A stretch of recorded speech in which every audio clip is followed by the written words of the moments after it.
Bismillahirrahmanirrahim. Assalamualaikum warahmatullahi wabarakatuh. Perkenalkan, saya Fitriasari dari kelas 7A Pendidikan Matematika akan sedikit membahas mengenai fikih kontemporer dengan contoh kasus hukum Islam terhadap jual beli online terhadap barang yang tidak sesuai dengan iklan.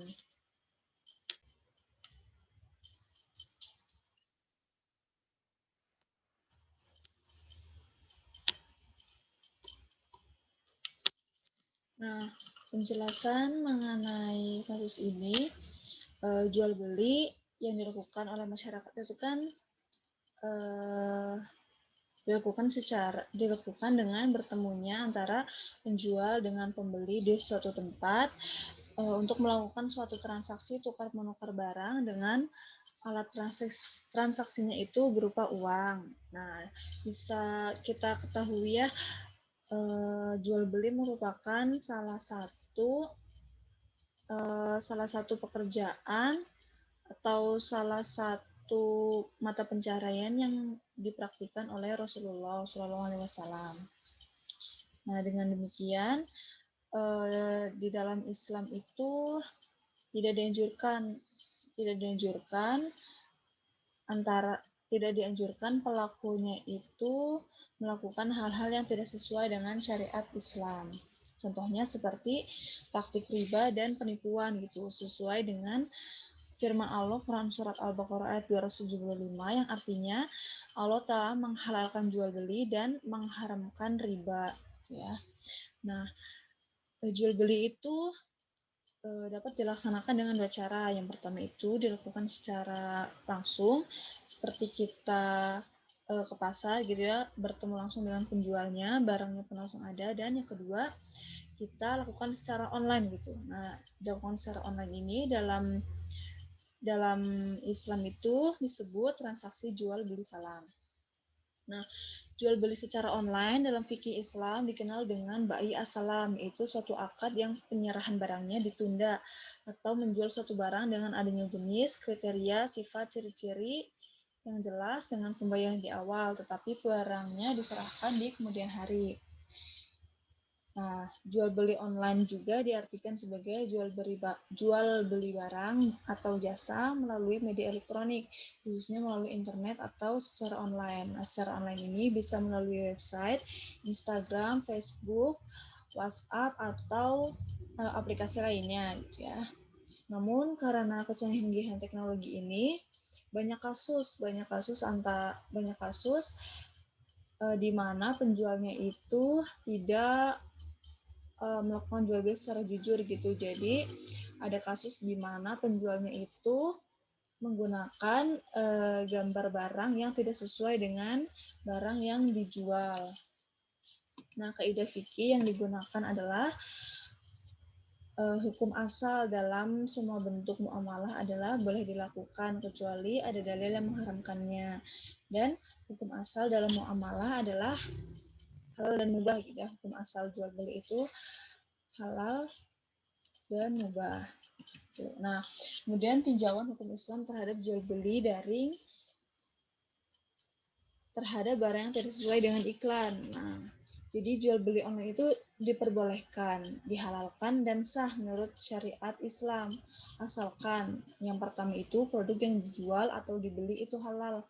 Jadi produk yang dijual itu harus berasal atau menggunakan bahan baku yang halal gitu. Jadi dari bahan bakunya itu sudah halal, kemudian nanti boleh dijual gitu. Kemudian kejelasan status. Jadi jelas gitu statusnya, apakah barang yang dijual itu milik kita atau ada orang yang menitipkan barangnya untuk dijual oleh kita gitu. Jadi kejelasan barangnya itu, jadi status barangnya itu harus jelas. Kemudian kesesuaian harga dengan kualitas barang. Nah, jadi antara kualitas barang dengan ukurannya ataupun apapun yang berkaitan dengan barang tersebut harus sesuai gitu. Jadi harga yang dicantumkan itu harus sesuai dengan kualitas barang yang dijual. Kemudian yang keempat adalah kejujuran dalam jual beli online. Harus jujur antara penjual yang menjual barang tersebut. Jadi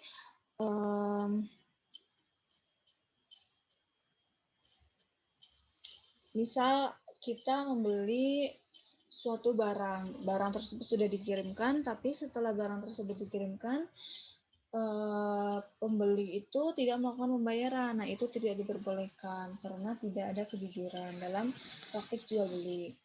Nah, kemudian yang kita ketahui sendiri syarat atau syarat jual beli menurut para ulama itu yang pertama adanya ijab dan qabul.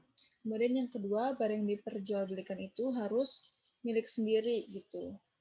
Jadi kita menjual barang milik sendiri, tetapi kita memasang iklan menggunakan barang milik orang lain gitu. Artinya barang yang diiklankan tidak sama dengan barang yang kita jual, yaitu tidak diperbolehkan. Kemudian barang yang diperjualbelikan harus jelas. Jadi harus jelas, maksudnya ketika kita mau membeli suatu barang alangkah baiknya kita meminta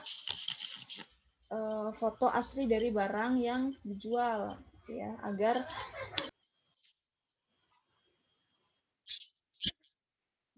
barang yang kita beli itu jelas gitu, jelas bentuk dan kualitasnya. Kemudian syarat yang keempat itu barang yang diperjualbelikan harus diketahui jenis dan kadar dari barang tersebut. Gitu. Jadi kita harus mengecek terlebih dahulu spesifikasi barang yang dijual oleh penjual tersebut. Nah, kemudian kesimpulan yang didapatkan adalah ditinjau dari aspek hukum Islam, jual beli secara online terhadap barang yang tidak sesuai dengan iklan yang dipasangkan, hukumnya itu tidak sah karena ketidakjujuran dari pemilik usaha dan tidak memenuhi rukun dan syarat dari ajaran syariat Islam sendiri. Ya, jadi di dalam jual beli kejujuran itu sangat dijunjung tinggi, gitu ya, baik oleh penjual maupun pembeli dan baik jual beli yang dilakukan secara langsung maupun secara online. Mungkin begitu penjelasan mengenai jual beli online yang barangnya tidak sesuai dengan yang diiklankan. Dari saya sekian. Wassalamualaikum warahmatullahi wabarakatuh.